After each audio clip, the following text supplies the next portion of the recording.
मैं हूं सीए सुदर्शन भंडारी और आज हम बात करने वाले बलरामपुर चीनी की। इस वीडियो में हम करेंगे पूरे बलरामपुर चीनी का एनालिसिस, फंडामेंटली बिजनेस का, वैल्यूएशंस का, पीयर कंपैरिजंस करेंगे और ओवरऑल पूरी इंडस्ट्री के बारे में भी समझेंगे क्या क्या चीज़ें हो रही है, क्या नहीं हो रही है। और one of the good thing about this company is कि इसकी जो एनुअल रिपोर्ट है वो काफ़ी डिटेल्ड और काफ़ी अच्छी है। तो पूरा का पूरा जो एनालिसिस होगा हम एनुअल रिपोर्ट के थ्रू करेंगे और आज हम ये भी जान लेंगे कि एनुअल रिपोर्ट में क्या क्या चीज़ें आपको देखनी चाहिए। अगर अभी तक आपने हमारा शुगर सेक्टर का एनालिसिस नहीं देखा है तो वो आप ज़रूर आई बटन दबा के पहले वो देखिए, उसके बाद आप समझेंगे कि कंपनी स्पेसिफिक चीज़ें क्या क्या हो रही है। चलिए, तो अगर अपन समझे तो ये बलरामपुर का एनुअल रिपोर्ट है, ठीक है।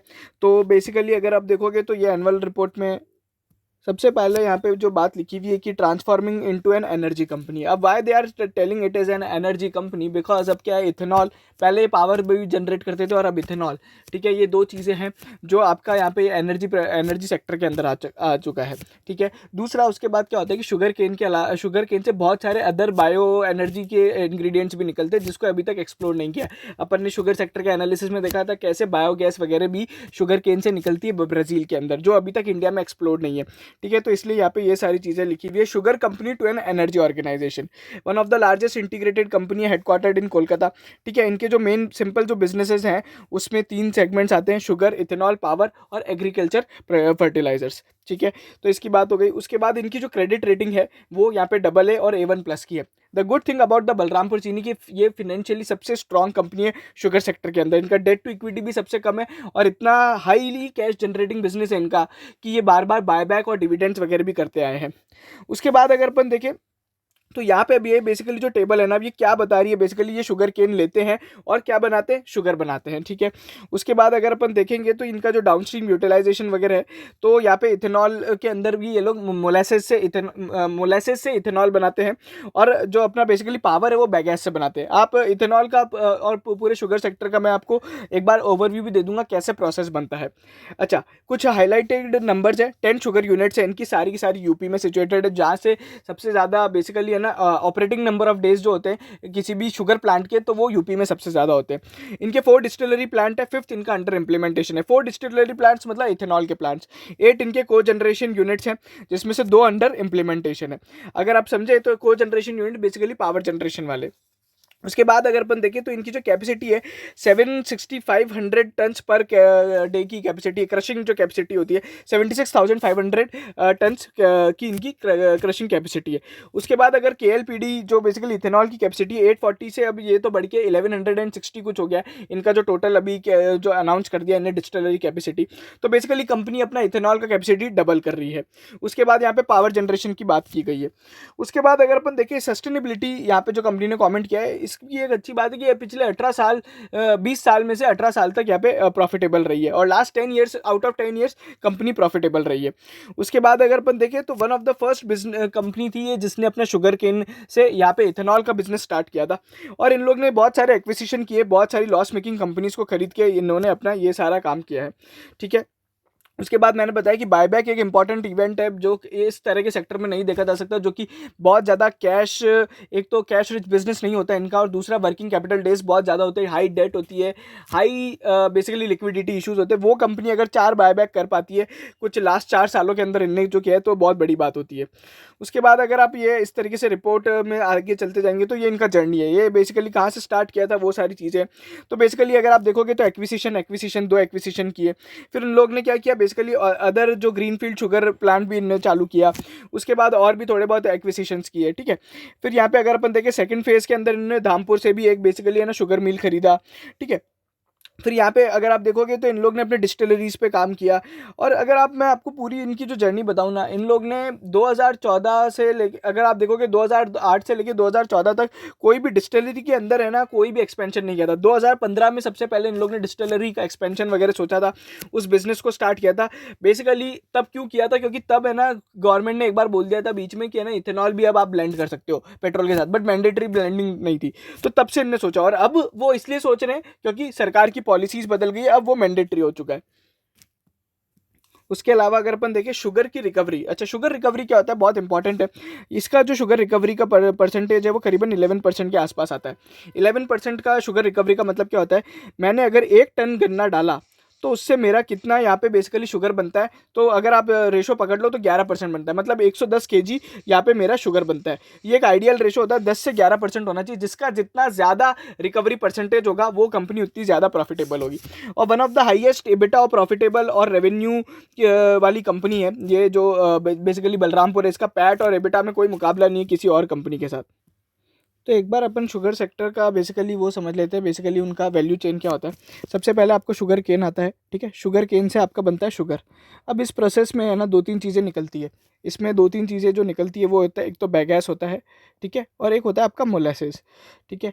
अब ये मोलासेस से आप बेसिकली इथेनॉल बनाते हो, ठीक है, और बैगैस से आप है ना पावर जनरेट करते हो। ये कुछ ही इंडस्ट्री है इंडिया वर्ल्ड में जो बेसिकली उनका खुद का एनर्जी रिक्वायरमेंट उसके पूरा प्रोसेस में आ जाता है, ठीक है। तो ये सारी चीज़ें होती है। आप डायरेक्ट शुगर केन से ना इथेनॉल भी बना सकते हो। मोलासेस तो बेसिकली एक वेस्ट है। फिर अब इन्हीं सारी चीज़ों से है ना बेसिकली इनका फर्टिलाइजर वगैरह भी बनता है, ठीक है। ये जो बैगैस वगैरह होता है इससे फर्टिलाइजर वगैरह भी बनाया जा सकता है। तो बेसिकली ये कुल मिला के पूरी वैल्यू चेन होती है। ये अपनी वैल्यू चेन हो गई। अब अगर अपन समझे कि इनके ऑपरेशनल फिगर्स की बात करें तो बेसिकली अगर आप देखोगे ना कुछ चीज़ें जो बहुत इंपॉर्टेंट है, इनका जो बेसिकली यूटिलाइजेशन है, शुगर कैपेसिटी का जो बेसिकली यूटिलाइजेशन है, कैपेसिटी यूटिलाइजेशन वो 88% के आसपास आता है। इसके पीछे क्या रीज़न है? कंपनी ने जीरो लिक्विड डिस्चार्ज करके एक फैसिलिटी डाली है, ठीक है। इससे क्या होता है, इनका जो प्लांट है वो और ज़्यादा दिन तक ऑपरेट हो सकता है स्टैट्यूटरीली। अगर अपन समझे तो यूपी में एवरेज एक प्लांट 200 दिन चलता है, इनका जो प्लांट है 270 दिन चलता था। बट अभी रिसेंट में इन लोग ने थोड़ी बहुत और कैपेसिटी वगैरह बढ़ा के अपना ZLD लगा के, जीरो लिक्विड डिस्चार्ज लगा के 330 दिन चलता है, ठीक है। यही नहीं बल्कि जो इनका नया प्लांट है जो इथेनॉल वाला आने वाला है वो लगभग साल में 350 दिन चल सकता है। द वेरी वेरी इंपॉर्टेंट चीज़ ये है कि बेसिकली पूरा प्लांट पूरे साल तक चलेगा तो इनकी जो फिक्स्ड कॉस्ट होती है वो बेसिकली ओवर द ईयर्स पूरा बेसिकली है ना आराम से प्रोपोर्शनेट हो सकती है। तो जो जितने ज़्यादा दिन अपने आप को ऑपरेट कर पाएगा वो उतना ही ज़्यादा प्रोडक्शन कर पाएगा और उतना ही ज़्यादा बेसिकली सर्वाइव कर पाएगा।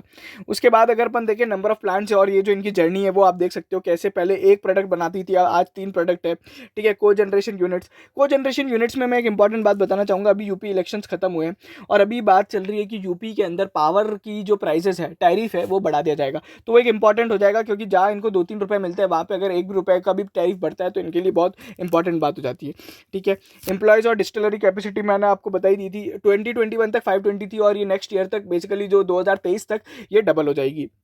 शुगर रिकवरी का मैंने आपको बताया था 10 to 11% इनका आसपास चलता है, ठीक है। अब अगर अपन देखें तो ये रेवेन्यू फ्रॉम ऑपरेशंस थे जो किस तरीके से इनके बड़े हैं, एबिटा वगैरह किस तरीके से बढ़ा है वो भी आप यहाँ पे देख सकते हैं, ठीक है। Liquidity, net debt to equity जो अभी अगर आप देखोगे तो डेट टू इक्विटी इनका बहुत कम है और नेट डेट टू एबिटा 1.76 रह गया है। फिर वहीं पे अगर अपन देखें तो इनके जो लॉन्ग टर्म लोन्स थे, तो अभी अगर अपन देखें तो इनके पास लगभग 1900 करोड़ के लॉन्ग टर्म लोन्स है जो इन्होंने रीपे किए हैं, ठीक है। उसके बाद अगर अपन देखें पिछले 10 साल में से इनका 8 साल तक जो एबिटा मार्जिन रहा है वो 10% के ऊपर रहा है। तो ओवरऑल आई वांट टू से कि ये किस तरीके की कंपनी है जो बेसिकली इतना सब कुछ कर पा रही है, ठीक है। फिर वहीं पे अगर अपन देखें तो कंपनी जो 621 करोड़ का एक्सपेंशन कर रही है वो जिसमें से सारा का सारा एक्सपेंशन नॉन शुगर बिजनेस मतलब इथेनॉल रिलेटेड बिजनेस में हो रहा है।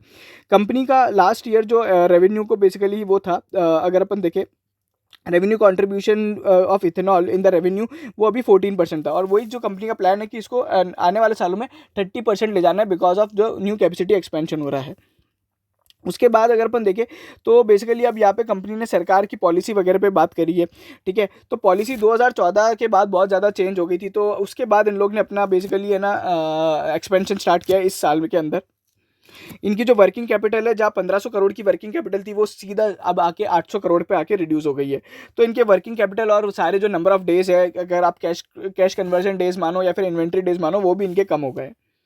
उसके अलावा अगर अपन सरकार की बात करें, सरकार कहाँ कहाँ पे रोल प्ले करती है पूरी इंडस्ट्री के अंदर, तो बेसिकली एक तो जो इथेनॉल के लिए लेके आई है सरकार वो 20% ब्लेंडिंग लेके आई है। फिर इनने इंटरेस्ट सबवेंशन स्कीम दी है।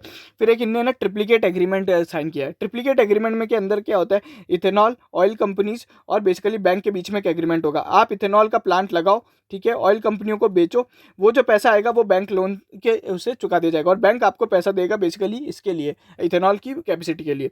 दूसरा अगर आप समझेंगे इथेनॉल और ये पूरी शुगर इंडस्ट्री का रॉ मटेरियल से लेके इनका जो आउटपुट फिनिश गुड्स होता है वो सरकार ही इनकी प्राइस डिसाइड करती है। तो यहाँ पे जो बेसिकली गेम है वो एक कंपनी अंदर कैसे ऑपरेट कर पाती है, किस एफिशिएंसी के साथ ऑपरेट कर पाती है, वही गेम है। क्योंकि सबका फिनिश गुड्स का प्राइस सेम है, सबका रॉ मटेरियल का प्राइस सेम है, ठीक है। तो ये सारी चीज़ें इवन इथेनॉल का भी प्राइस फिक्स कर रखा है। फिर यहाँ पे ना कंपनी बहुत ज़्यादा ऑटोमेशन और मैकेनाइजेशन पे फोकस्ड है। इन लोग ने एसएपी इंस्टॉल किया है, जो कि एक हायर वर्जन ऑफ टैली होता है, आप कह सकते हो सादी भाषा में। तो बेसिकली ये कंपनी इस ऐप वगैरह जब इंस्टॉल करता है तो बेसिकली ऑटोमेशन और आपके जो ओवरऑल ऑपरेशन है वो काफ़ी ज़्यादा सुधर जाते हैं। तो जिस तरीके से मैंने इनकी बातें करी थी कि सरकार की पॉलिसी, तो एक यहाँ पे इंपॉर्टेंट है कि इथेनॉल जो उस पर जीएसटी भी कम हो गया है, ट्रिप्लिकेट एग्रीमेंट की बात हुई है, फिर जो ओएमसी स्टैंडर्ड वगैरह करेंगे उसकी बात है, क्रूड ऑयल से इसकी प्राइस को डीलिंग कर दिया गया है। अब गवर्नमेंट ही है ना हर साल इसकी प्राइस सेट करती है, तो वो भी अपन देख लेंगे। अभी इनने जो बेसिकली और क्या क्या चीज़ें डाली है वो अपन फटाफट देख लेते हैं, ठीक है। अब यहाँ पे बेसिकली जो व्हीकल्स है बायो इथेनॉल फोकस्ड हो जाएंगे आने वाले समय में, जो नितिन गडकरी का भी स्टेटमेंट है, ठीक है। और ब्लेंडिंग से बेसिकली कितने करोड़ का पेट्रोल वगैरह सेव होगा वो यहाँ पे कंपनी ने डाला है, जस्ट टू शो कि ओवरऑल जो गवर्नमेंट का फोकस है ना बहुत ज़्यादा है, ठीक है। इथेनॉल इनका बहुत ज़्यादा स्वीट सेक्टर है। अब अगर आप देखोगे किस तरीके की प्रोडक्शन कैपेसिटीज़ है, जो बेसिकली अगर आप देखोगे तो यहाँ पे रिक्वायर है, और नंबर ऑफ डिस्टिलरीज क्या क्या है, ठीक है। अपन ने ऑलरेडी बात करी थी कि इथेनॉल सप्लाई ही मतलब बेसिकली डबल कैपेसिटी की रिक्वायरमेंट है। अभी लगभग 400 करोड़ लीटर की यहाँ पे इथेनॉल है कैपेसिटी, जबकि रिक्वायरमेंट है लगभग 1000 करोड़ की to reach the 20% blending rate, ठीक है। तो ब्लेंडिंग रेट की अगर अपन वो सब चीज़ें अपन ने ऑलरेडी उस वीडियो में देखी थी। अब यहाँ पे एक इंपॉर्टेंट बात क्या है कि जो बी मोलेस, सी मोलेस और एक डायरेक्ट शुगर केन रूट से होता है। सबसे इंपॉर्टेंट बात क्या है कि इनकी प्राइसिंग डिफरेंट होती है, बट सबसे ज़्यादा प्रॉफिटेबल क्या होता है, तो वो सबसे ज़्यादा प्रॉफिटेबल होता है शुगर केन से ही डायरेक्ट आप इथेनॉल बना लो। तो बलरामपुर चीनी क्या कर रही है, जो अपना नया प्लांट ला रही है ना, उस जगह पे शुगर बनाना ही बंद कर देगी, डायरेक्ट शुगर केन लेके आएगी। तो उससे क्या होता है बेसिकली है ना आपका जो प्रॉफिटेबिलिटी है वो बढ़ जाता है। और वहीं पे अगर अपन देखें तो बी मोलेसेस है अभी सबसे ज़्यादा वायबल, बी मोलेसेस भी होता है बिकॉज ऑफ एबिटा मार्जिन उसके अंदर काफ़ी हाई होता है। ये सब चीज़ें अपन ने शुगर सेक्टर वाले वीडियो में देखी थी। ओवरऑल यहाँ पे इस तरीके से कंपनी काम कर रही है। जैसे कि मैंने आपको बोला था ये अपना एंटायर शुगर जो है बेसिकली प्रोडक्शन वहाँ पे अपना सेक्रीफाइस कर देंगे। दूसरा सारे जो इनके प्लांट्स है यूपी में, तो क्लोज प्रॉक्सिमिटी के होने के कारण इनको बेसिकली इकोनॉमीज ऑफ स्केल का भी फायदा मिलता है। फिर जो जीरो लिक्विड डिस्चार्ज की मैंने बात करी थी वो यहाँ पे लिखी गई है, ठीक है। इस तरीके से यहाँ पे काम किया है। अच्छा, उसके अलावा यहाँ पे जो इनका जो इथेनॉल का प्लांट है ना वो डुअल फीड स्टॉक है। बेसिकली क्या है, वो ग्रेन से भी चलाया जा सकता है। अब क्या होता है कि शुगर केन जो होता है आपको भी पता है कि वो साल में 3-4 महीने प्रोड्यूस होता है और पूरे साल बिकता है, ठीक है। तो जरूरी नहीं कि हर बार आपको शुगर केन अवेलेबल हो जाए, तो इसलिए कंपनी ने ना ग्रेन से भी लिया है, जैसे कि वीट और राइस वगैरह से भी बनाया जा सकता है इथेनॉल वगैरह। तो वो लगाने के बाद कंपनी का जो बेसिकली इथेनॉल का ऑपरेटिंग वर्किंग डेज है ना वो बढ़ जाएगा। तो इस तरीके से कंपनी ने काम किया है। उसके अलावा इंपॉर्टेंट बात क्या है इनके जो ओवरऑल सेक्टर की, तो यहाँ पे क्या है इनके सारे के सारे ही बिजनेस है ना प्रॉफिटेबल है, भले शुगर का हो या फिर पावर का हो या फिर इथेनॉल का हो या फिर फर्टिलाइजर का हो, all businesses are basically profitable standalone basis पे भी, ठीक है। अभी ये अगर अपन देखें तो बेसिकली 49% जो अपना प्रॉफिट है वो बेसिकली शुगर उससे लेके आती है, सॉरी इथेनॉल वाले से लेके आती है। इस तरीके से कंपनी काम कर रही है। उसके बाद अगर अपन देखें तो कंपनी ने 100% कैपेसिटी यूटिलाइजेशन अपना जो एक इनने प्लांट है गुलेरिया में, जो जहाँ पे इथेनॉल अभी हाल ही में इनने चालू किया था एक्सपेंशन वगैरह, तो 100% कैपेसिटी यूटिलाइजेशन इन लोग ने अचीव कर लिया। HPCL, IOCL, BPCL सभी को इन लोग ने अपना बेसिकली इथेनॉल देना भी स्टार्ट कर दिया है, but it is a long way obviously, ठीक है। उसके बाद यहाँ पे अगर अपन देखें तो जो इनने एक कैपेसिटी का इनने बताया कि जो इनके जितने भी कॉम्पिटिटिव एडवांटेज है कि बेसिकली इनको जो प्लांट डालने में 1 करोड़ रुपए लगते हैं, और वहीं पे जो अगर आप ग्रीन फील्ड एक्सपेंशन करने चले जाओगे तो वहाँ पे 1.5 करोड़ रुपए लगता है। तो बेसिकली यहाँ पे जब आप ब्राउन फील्ड एक्सपेंशन करते हो तो कॉस्ट आपका कम हो जाता है। सिंपल जो सबसे बड़ा कॉस्ट होता है लैंड का, सीधा कॉस्ट कम हो जाता है।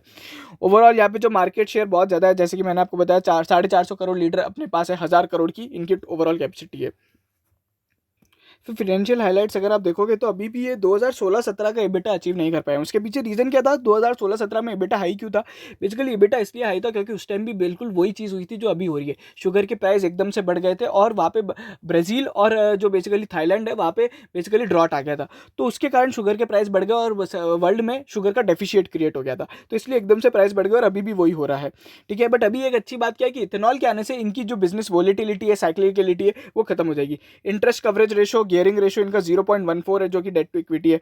और वहीं पे अगर अपन इबिटा मार्जिन की बात करें तो उस टाइम 23% का इबिटा मार्जिन इन्होंने अचीव किया था। अभी हाल ही में इनका इबिटा मार्जिन 15% चल रहा है। ओवर द पीरियड इथेनॉल जो है बेसिकली वो एक बहुत हाई मार्जिन बिजनेस होता है, लगभग 40% मार्जिन का उसमें होता है।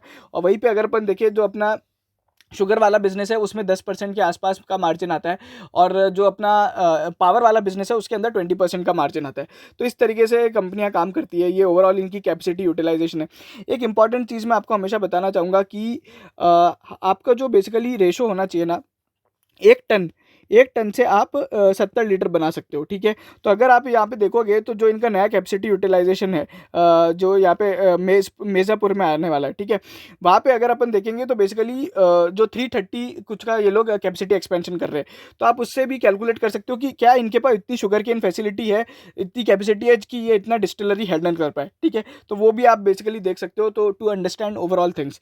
और आपका जो raw sugar final sugar price जो होना चाहिए वो बेसिकली इथेनॉल का जो प्राइस होना चाहिए वो 60% हायर होना चाहिए आपके शुगर प्राइस से, जब जाके वो प्रॉफिटेबिलिटी आती है। तो अगर अपन मोटा मोटी समझे तो 57 रुपीज़ का इनका बेसिकली इथेनॉल का भाव होना चाहिए, बट इनका इतना नहीं है, इनका अभी थोड़ा बहुत कम है बिकॉज ऑफ ओवरऑल यहाँ पे क्या है, ये सी मोलासेस वाले बनाते थे तो बी मोलासेस वाले ज़्यादा इनको हायर है, तो हायर प्राइस वहाँ पे अब मिलना स्टार्ट होगी। फिर की फिनेंशियल रेशोज़ है जिस पे मैं ज़्यादा ओवरऑल फोकस नहीं करना चाहूँगा, बट अगर अपन देखेंगे तो मार्च 20 से और मार्च 21 में ही काफ़ी ज़्यादा जो रेशोज़ है वो सुधर चुके हैं। ऑब्वियसली वो बात ज़रूर है कि 2017 में जो रेशोज़ हासिल किए थे वो अभी नहीं आए बिकॉज वो परफॉर्मेंस ही अभी तक नहीं आई है, आने वाले समय में ज़रूर देखने को मिलेगी। ओवरऑल फिनेंशियली ये कंपनी सबसे ज़्यादा स्ट्रॉन्ग है, अगर अपन समझे तो इनका क्विक रेशो वगैरह, current ratio, debt to equity भी काफ़ी ज़्यादा कम है, ठीक है। तो इस तरीके से ये रहा है, और ये बेसिकली साइक्लिकल बिजनेस तो है ही जो मैंने आपको बताया था। फिर अभी इन लोग ने 2 मेजर ब्रेक थ्रू लिए हैं। बेसिकली एक ब्रेक थ्रू क्या है, इन लोग ने अभी क्या किया है, C0238 करके एक सुपीरियर हाई क्वालिटी केन वैरायटी होती है, जो इन लोग ने उसका तोड़ निकाल लिया कि इसको कैसे बनाया जा सकता है, कैसे प्रोड्यूस किया जा सकता है, तो वो है। दूसरा कंपनी ने क्या ना, रैटून मैनेजमेंट होता है, रैटून क्रॉप्स भी बनती है, बट वो जनरली क्या होता है, उसको वेस्ट कंसिडर किया जाता था, बट कंपनी ने अपने फार्मर्स को बेसिकली एजुकेट करके रैटून क्रॉप भी एक गाइड किया है, जिसके कारण इनका कल्टीवेशन कॉस्ट 20 to 30% डिक्रीज हो गया। व्हाट आई वांट टू से हियर इज कि ये लोग फार्मर की तरफ भी इनका एजुकेशन इनिशिएटिव्स काफ़ी ज़्यादा होते हैं, जो कि बहुत इंपॉर्टेंट है, ठीक है। बेसिकली आप पूरे के पूरे फार्मर पे डिपेंडेंट हो। अच्छा, मैनेजमेंट की बात करें तो विवेक सरावगी इनके मैनेजिंग डायरेक्टर है, जो कि काफ़ी ज़्यादा वेटरेन रह चुके हैं पूरी इंडस्ट्री में।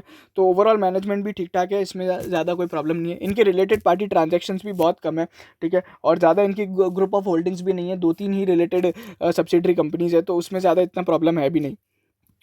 फिर ये एक बहुत इंपॉर्टेंट पार्ट होता है मैनेजमेंट डिस्कशन एनालिसिस। इसमें बेसिकली कंपनी का पूरा एनालिसिस और इंडस्ट्री का एनालिसिस भी आपको मिलेगा, ठीक है। वाई कैसी जो ग्रोथ रही है इंडियन इकोनॉमी की, शुगर सेक्टर की, वो सारी चीज़ें मिलेगी। कितना इंडिया शुगर प्रोड्यूस कर रहा है, कितना एक्सपोर्ट कर रहा है, बिकॉज इंडिया में क्या होता है, शुगर सरप्लस होता है तो इसलिए वो एक्सपोर्ट करती है, और सरकार एक्सपोर्ट की सब्सिडी भी देती है। 2023 तक है, उसके बाद जरूरत नहीं पड़ेगी क्योंकि सारा जो एक्सेस शुगर है वो इथेनॉल की तरफ ट्रांसपोर्ट कर दिया जाएगा। मार्केट डायनामिक्स क्या है, बेसिकली सारी चीज़ें सरकार ही डिसाइड करती है, भले वो जो शुगर का भाव हो जिस पे आपको शुगर केन खरीदना है 28.5 हो गया, ठीक है। उसके बाद अगर अपन इथेनॉल का प्राइस भी देखें तो ये सरकार ही सेट करके रखती है। वो भी मैं आपको बता देता हूँ, इथेनॉल का जो प्राइस है वो कितना है, तो यहाँ पे कंपनी ने डिस्क्लोज भी किया था। सो ठीक है, ये जो इथेनॉल प्राइस है ये बेसिकली इस तरीके से है, सी मोलासेस और बी मोलासेस का प्राइस कुछ इस तरीके से सेट कर रखा है। यहाँ पे जो बी मोलासेस का 55 रुपीज़ है, सी मोलासेस का 43 है, और वहीं पे अगर अपन बात करें डायरेक्ट शुगर केन वाले का तो उसका 62 है। इनका ब्लेंडेड रियलाइजेशन अभी 48 के आसपास आता है, बिकॉज ये थोड़ा बहुत अदर जगह भी सप्लाई करते हैं अल्कोहल वगैरह पे, जहाँ पे इतना रियलाइजेशन नहीं होता है, ठीक है। तो ये सारी चीज़ें थी, जो ये पूरे इंडस्ट्री डायनामिक्स आपको है ना basically management discussion and analysis में भी समझ जाएंगे। तो जो मैं आपको बता रहा था बेसिकली सेगमेंट रिपोर्ट, तो वो आप यहाँ पे भी देख सकते हो कि सेगमेंट रिपोर्टिंग किस तरीके से हो रही है। अगर आप देखोगे सारे जो सेगमेंट्स हैं वो इनके इंडिविजुअली प्रॉफिटेबल है, ठीक है। उसके बाद अगर अपन देखें तो यहाँ पे सारा जो पैसा लगा हुआ है वो भी आप देख सकते हो कि कहाँ कहाँ पे कितना कितना लगा हुआ है। अगर अपन देखें अभी सबसे ज़्यादा जो असेट्स है वो इनकी शुगर में लगी हुई है, ठीक है। Now let me tell you कि भाई शुगर के अंदर ये बलरामपुर चीनी सबसे अच्छा है। एक तो बेस्ट फिनेंशियल हेल्थ है, प्रॉफिटेबिलिटी अच्छी रही है। दूसरा है सारे प्लांट यूपी में है। उसके बाद रिकवरी रेशो इनका काफ़ी हाई है और कैपेसिटी यूटिलाइजेशन भी हाई है। ऑटोमेशन में बिलीव करती है। इनऑर्गेनिक ग्रोथ भी इनने की है, तो हो सकता है जो जिस तरीके से इनकी बैलेंस शीट है तो स्ट्रॉन्ग बैलेंस शीट के कारण ये फर्दर M&A भी कर पाए। उसके अलावा केवल शुगर और शुगर रिलेटेड बिजनेस पे ही फोकस्ड है, अदर बिजनेस पे फोकस नहीं है। फिर कोई भी प्रमोटर प्लेज नहीं है। हाईएस्ट ऐसी कंपनी जिसके शुगर के अंदर जिसका FII और DIA होल्डिंग हाईएस्ट है। NPM भी इनका अच्छा है। डायरेक्ट शुगर केन से ही बेसिकली ये इथेनॉल बनाने वाले जो कि मोस्ट प्रॉफिटेबल है। डुअल फीड स्टॉक है जिसके कारण इनका ऑपरेशनल डेज बढ़ जाएगा। उसके बाद अगर अपन देखें बेस्ट शुगर केन जो C0238 करके इनने अभी एक्सप्लोर करना स्टार्ट किया है। उसके बाद कॉर्पोरेट गवर्नेंस क्लीन है, सारे बिजनेस सेगमेंट्स प्रॉफिटेबल है। चलिए अगर अपन देखें तो स्क्रीनर पे भी थोड़ी बहुत हाईलाइट्स देख लेते हैं। अब इस कारण से क्या होता है कि ये जो इसका पी है, इसका 21 का पी है, जो कि सेक्टर का one of the highest P है, ठीक है। आरओसी आरओई की बात तो हो ही चुकी है। ईवी टू बेटा इसका 13 का आता है। इसकी बुक वैल्यू कितनी, 126 रुपये इसकी बुक वैल्यू, और अभी भाव जो चल रहा है 480 रुपये चल रहा है। ओवरऑल मार्केट कैप 10,000 करोड़ के आसपास है। फ्री कैश फ्लो जनरेट करती है। कैश साइकिल इनका 200 दिन का होता है। आपको मैंने जब शुगर सेक्टर एनालिसिस बताया तो ओवरऑल जो इनका इन्वेंट्री डेज है वो लगभग जो वर्किंग कैपिटल हो जाती है वो 15 महीने तक ब्लॉक होती है, ठीक है। तो उस कारण से आ रहा है। अगर अपन पी रेशो की हिस्ट्री देखें कि 5 साल में इस तरीके का कभी हुआ था क्या, तो अगर आप देखोगे तो जब 2016-17 में जब ये एकदम से वो आया था ना, बूम आया था, तब इसका जो पी था वो 35 रुपये पहुंच गया था। उसके बाद से वापस डिप्रेस्ड हो गया, ठीक है। फिर 2019 में एक और बुल रन आया था, तब भी 15 के आसपास था, और अभी वापस 21 है। I want to say that कि यहाँ पे जो शुगर इंडस्ट्री होती है पूरी पूरी साइक्लिकल होती है। हर 4-5 साल में एक बूम आता है, फिर 4-5 साल में खत्म होता है। अभी लगभग वो बूम है, बट अभी यहाँ पे जो नई चीज़ है वो इथेनॉल है। इथेनॉल की स्टोरी अगर सक्सेसफुल रहती है, कंपनी सब कुछ कर पाती है, सरकार भी ले पाती है। दूसरा, यहाँ पे व्हीकल्स अगर अपडेट हो जाते हैं आपके इथेनॉल के चलने के हिसाब से, तो ऑब्वियसली यहाँ पे एक पूरा का पूरा सेक्टर ही टर्न अराउंड हो जाएगा। वहीं पे अगर अपन देखें तो बाकी कंपनीज क्या पी पे ट्रेड होती है, तो बहुत सारी कंपनी का पी नहीं है बिकॉज ऑफ लॉस मेकिंग। वहीं पे अगर अपन देखें त्रिवेणी इंजीनियरिंग 19 के पी पे ट्रेड होती है, बट उसका अगर आप देखोगे सेल्स जो है वो यहाँ पे अगर आप उसका मार्जिन पे बात करें तो उसका मार्जिन कम है, 14% के आसपास है। दूसरा, उनका डेट टू इक्विटी भी काफ़ी ज़्यादा, 0.34 उसका डेट टू इक्विटी का रेशो है, ठीक है। तो ये सारी चीज़ें आप यहाँ पे रेशोज भी देख सकते हो, मार्केट कैप वगैरह। आरओसीई और ओपीएम सबसे ज़्यादा इंपॉर्टेंट होता है, ठीक है। तो ये सारी चीज़ें हैं जो आपको बलरामपुर चीनी की बेस्ट बेट बनाती है, ठीक है। ओवरऑल क्या है कि फिनेंशियल हेल्थ सबसे स्ट्रांग है, और ओवरऑल जो ये कंजर्वेटिव सोचते हैं उसके कारण यहाँ पे एक अच्छा खासा यहाँ पे जो मार्जिन ऑफ सेफ्टी वो यहाँ पे ज़्यादा रहेगा, क्योंकि कल को सेक्टर डाउन ट्रेंड में गया तो वो कंपनी ज़्यादा चल पाएगी जो फिनेंशियली स्ट्रांग है, रेदर देन वो कंपनी जो पुराना जिसका लॉस मेकिंग का रिकॉर्ड रहा है, ठीक है। तो ये था पूरा का पूरा एनालिसिस बलरामपुर चीनी पे। प्रमोटर होल्डिंग की भी बात कर लेते हैं। प्रमोटर होल्डिंग वगैरह किस तरीके से रही है मैंने आपको बताया था। तो यहाँ पे ओवरऑल जो शेयर होल्डिंग में चेंजेस है वो लगातार थोड़े बहुत उन्होंने अपना स्टेक बढ़ाया है। FIIDI इसका भी स्टेक लगभग काफ़ी हाई है इस कंपनी के अंदर। तो overall this is the analysis for the Balrampur चीनी। अगर ओवरऑल स्टोरी सही रहती है, 480 जो अभी शेयर प्राइस है, हो सकता है हमें आने वाले समय में जिस तरीके से इथेनॉल यहाँ पे चल रहा है तो यहाँ पे भाव और भी ज़्यादा बढ़ सकता है। मतलब इस 1-2 साल में अगर अपन देखें तो ये 1000 रुपये का भी शेयर हो सकता है। इंपॉर्टेंट बात क्या है कि अभी यहाँ पे यूपी की गवर्नमेंट आ चुकी है, यूपी में वापस सेम गवर्नमेंट आई है जो ऑलरेडी इथेनॉल को वो कर रही थी। दूसरा, क्रूड ऑयल का प्राइस एकदम से शूट अप होने के कारण लोगों को वापस और सरकार और सभी जगह एक और चीज़ समझ में आ रही कि यार इथेनॉल ही अब लेके आना पड़ेगा, ठीक है। तो इसलिए भी थोड़ा बहुत इथेनॉल और शुगर प्राइसेस में भी रैली आई है। और स्टैगर्ड बाइंग करेंगे तो एक अच्छी खासी वेल्थ क्रिएशन जर्नी आपको देखने को मिल सकती है बलरामपुर चीनी के अंदर। Thank you so much. Channel को जरूर सब्सक्राइब करें और लाइक ज़रूर करें।